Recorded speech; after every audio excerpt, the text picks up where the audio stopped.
ሃይ እዚህ ምን ትሰራልሽ? ኡፍ አሁንስ ስልችት ነው ያላችሁኝ። ተናገርኩ እኮ የተናገርኩ መሰለኝ። መቼስ እናንተ ናፍቃችሁኝ አልመጣው። ዴቢዬ እዚህ ጠብቂኝ ብሎኝ ነው የመጣሁት። ትሰሚኛለሽ? እሱን እዚህ ቁጭ ብለሽ መጠበቃትሽኝ። ቆይ ትሰሚኛለሽ? ይሄን ፊትሽን ይዘሽ የምትወጪ ከሆነ ውጪ፣ አይካልሽ ደግሞ ፊትሽን አበላሽቼ እልክሻለሁ። እሺ? ፍቅር ምን እያደረግሽ ነው? እትዬ ከተነሱ ይበሳጫሉ። አንቺ ደግሞ ዝም በይ። ንገሪኝ ኧረ እባክሽ ፍቅሬ ልሞት ነው። እየሰማሽኝ ነው እንዴ? ቆይ እስክትሞትላት ድረስ ማለች። አረ ወይኔ ዘንድሮ ወዴት ልግባ? የትም ዞረሽ መጣሽ። ኡፋሹ እስቲ ዝም በል። ፍቅር አንቺ ደግሞ እዚህ ምን ይገትርሻል? ስራ የሚባል ነገር የለሽም? ጀራ ወንድምሽ መሆን የምችልበት አይመስለኝም። ይጎዳሻል እንጂ አይጠቅምሽም። ቢሆንም ግን በአሁን ሰዓት ወንድም ስላለኝ በጣም ደስ ብሎኛል። አስበዋል ቤኪ፣ አሁን እኮ የሆነ ሰው መጥቶ ቤተሰቦች እስካለኝ ወንድም አለኝ ማለት ይችላል። ዳሊ እኔም እኮ ደስ ስላለሽ ደስ ብሎኛል። ዴቭና ዳይመንድም አንገት ለአንገት ይተናነቃሉ። ዴቭ ኪንጎም የሰማውን ነገር እንዴት አደይ እንደዚህ ታደርጋለህ በማለት ነበረ።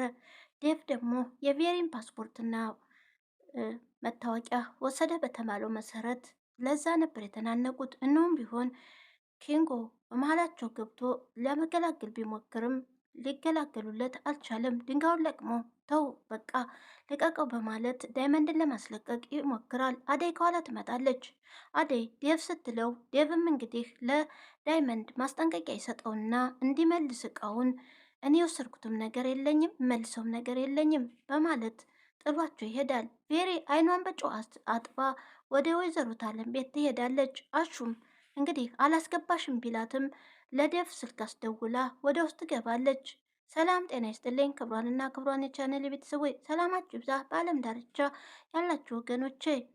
አደይ ሰራተኛዋ እነሆ ዛሬ ደግሞ ምን ተፈጠረ 123 ላይ ደርሷል።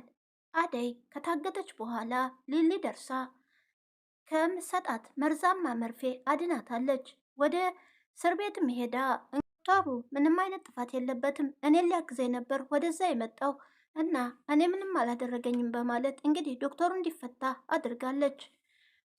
ታዲያ ፖሊሱም በጠየቃት መሰረት ሁሉንም ነገር የዴቭ እናትና ቬሪ እንዳደረጉት ተናግራ ዶክተሩ ምንም ችግር ሳይኖርበት ከእስር ቤት ወጥቷል። ከዛ ስትመለስ ግን ዳይመንድ እና ኪንጎ እንዲሁም ከዴቭ ጋራ ሲጣሉ መንገድ ላይ ትደርሳለች።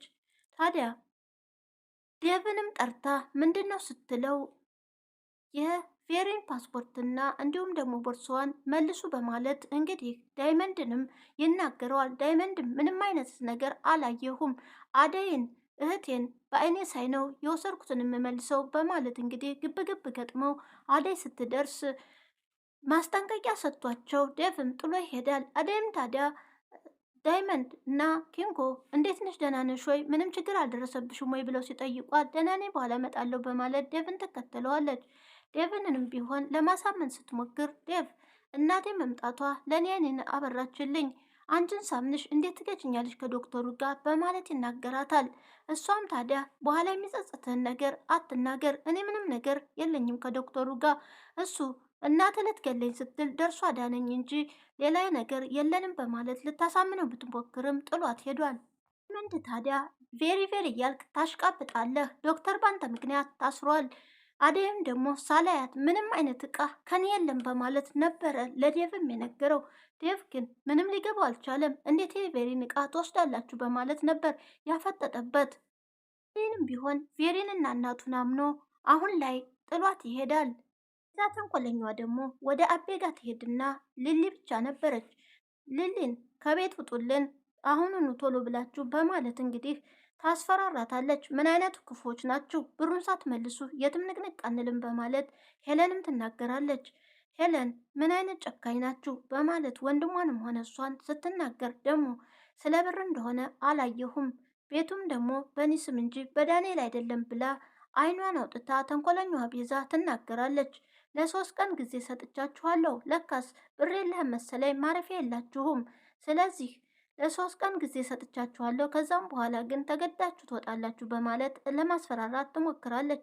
የውሸት ሰነድ ይዛ ቢደርሱብንስ ብሎ ወንድሟን ቢጠይቃት ማንም ሊነቃብን አይችልም፣ ከእንጀራው እንደሆነ የሚጠይቀው ሰው የለም፣ ከእስር ቤት ነው ያለው በማለት እንግዲህ ትናገራለች። ግን ታዲያ ሁለተኛ ገንዘቡን ሳትይዙ ወደዚች ቤት ድረስ እንዳትሉ ሲላት አያገባኝም። መክሰስም ሆነ ምንም ማድረግ ትችላለህ። ፈርጠም ብላ ምንም ችግር እንደሌለበት ሳትፈራ ትናገራለች። ነገር ግን ባቡሬ የውሸት ሰነድ እንደሆነ የያዘችው ቤቱም ሆነ በሊል እንደሆነ ደርሶባታል። ቆይቶም ቢሆን የስራዋን ማግኘቷ የማይቀር ነው። ገብታ እስር ቤት ታርማ አልወጣችም። አሁን ደግሞ የባሰውን ችግር ላይ ችግር እየደረበች ነው ያለችው። ደግሞ የሆነ ችግር ውስጥ የገባ ይመስላል። ቅምጥል ሀሳብ ይዟታል። ለኮኩም እያዋየቻት ነበር ያለውን ነገር። ምንድነው ችግሩ ስትላትም ቦይስ ነው ይለናል፣ ግን ደግሞ በግልጽ ሊነግረኝ አልቻለም በማለት ትነግራታለች። ወይም ሄደን ጠይቀው ስትል ደግሞ ሌላ ችግር ልናመጣበት እንችላለን፣ እሱ እኮ እየፈራ ማንነቱን አልገለጸልኝም በማለት እየተጨቃጨቁ ሳለ ዳይመንድም ይመጣል። እንግዲህ ከዳይመንድ ጋር የተለመደውን ቃለ ምልልስና ጥላቻውን ከኩኩ ጋራ ይመላለስና ጥሏቸው ይሄዳል። ደግሞ ከዶክተሩ ፍቅር ይዟታል። ታዲያ እውነታውንም ባትነግረው ዛሬ ላይ ምሳሌ ጋብዛት ባደረገችለት እንክብካቤ አደይንም ቢሆን እረድታታለች። ከእናቱ እጅ ለእነሊል ነግራ እንድታድናት የላካት ሩታ ነበረች። እሱንም ቢሆን እስር ቤት እየሄደች ጠቆርክ ከሳህ በማለት ጠይቀው ነበረ። ታዲያ ዛሬ ላይ ምሳ ጋብዝሻለሁ ላደረግሽልኝ ውለታ በማለት እንግዲህ ይነግራታል። እሷም በደስታ ታዲያ ምናልባት አፈቅርሻለሁ ሊለኝ ይችል ይሆናል በማለት ስትል ዳይመንድን ይዘው እንድትመጣም ይነግራታል። ዳይመንድ ለምን እኔ እናንተ ብቻ ብትለውም ዳይመንድንም ይዘሹን ያብረሽ እና አብረን ምሳ እንበላለን በማለት እንግዲህ ለባብሳ ሽክ ብላ ከቤት ስትወጣ አሹ ምሳ እየበላ ነበር። አሹዬ እንዴት ነኝ ብላ ታሳየዋለች።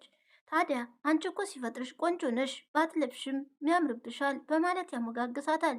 ታዲያ በደንብ ተመልከተኝ ቀጠሮ አለኝ በማለት ማን ነው የሚጋብዝሽ ብሎም ሲጠይቃት አሹ እንግዲህ ዶክተሩ እንደሆነ ለማንም ሰው እንዳትናገሩ በማለት ለአሹና ለሮሚ ትናገራለች።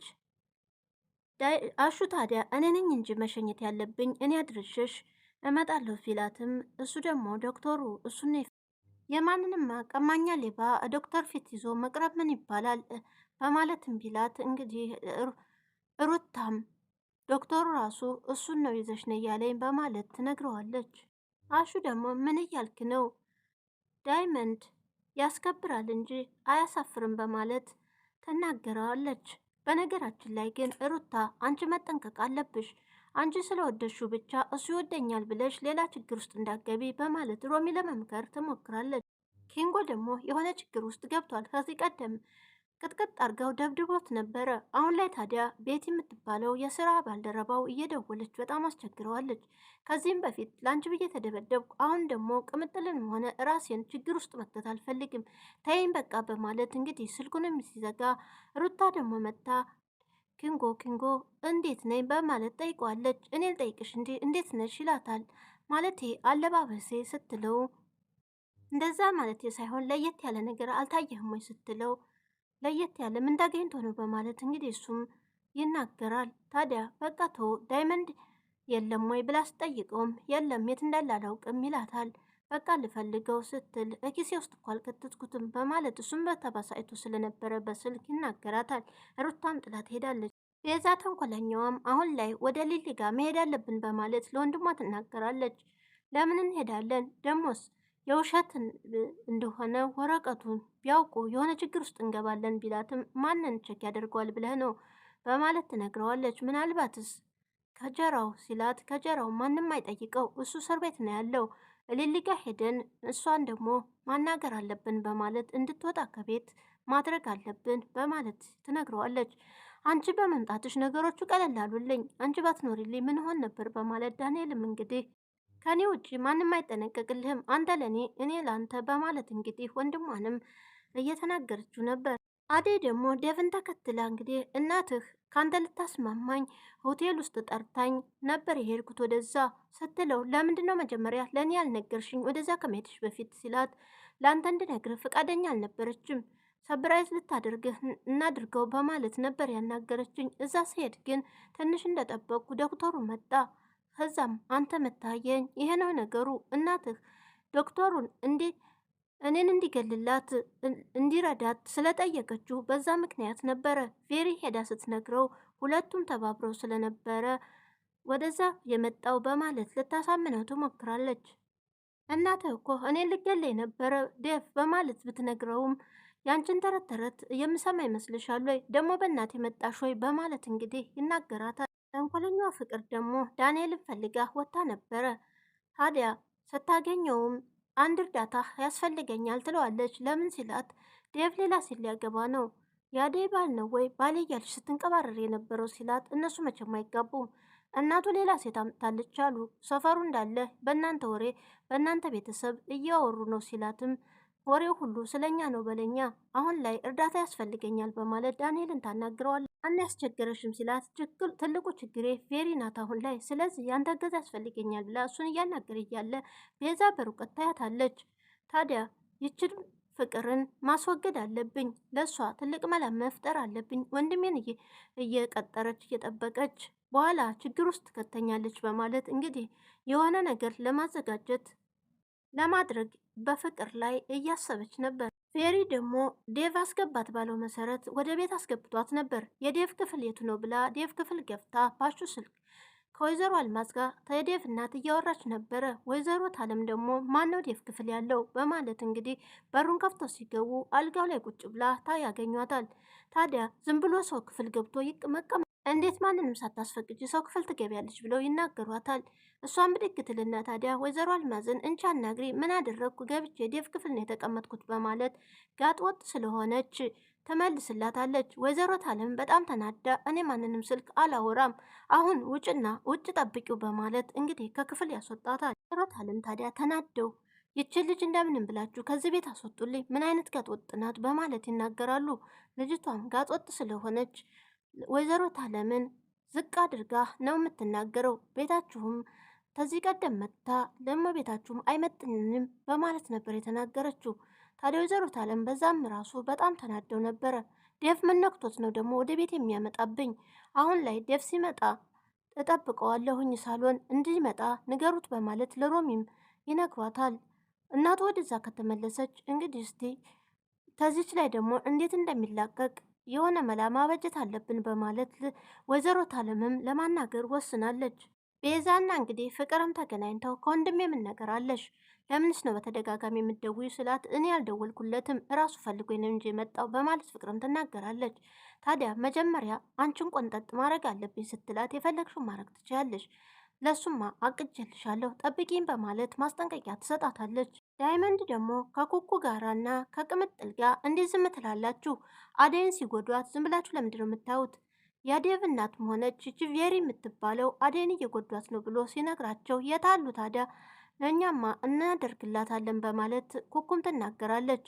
አደይንማ ማንም አይነካትም፣ ስለዚህ እኛ እያለን በማለት ቅምጥል ደግሞ በእነሱ መሃል መግባት አያስፈልግም፣ እነሱ እኮ ዞሮ ይገናኛሉ፣ ባሏን ደግሞ መጉዳት አንፈልግም ዴቭን በማለት ትናገራለች። አንድ ሁለት ሲሉ ታዲያ ኩኩና ዳይመንድ ይጣላሉ። በመሀላቸው ጭቅጭቅ ተነስቶ ሰው ኩኩና ዳይመንድ ይጣላሉ። በዛም መሀል ታዲያ ቅምጥልም እናንተ እስከ መቼ ነው ተጨቃጭቃችሁና በተገናኛችሁ ቁጥር እንደ ሕፃን የምትሆኑት በማለት በማላችሁ ትገባለች። ወዲያው ሩታ ስትመጣ ሻኪራዬ በማለት እንግዲህ ዳይመንድም ወደ ሩታ ይመለሳል።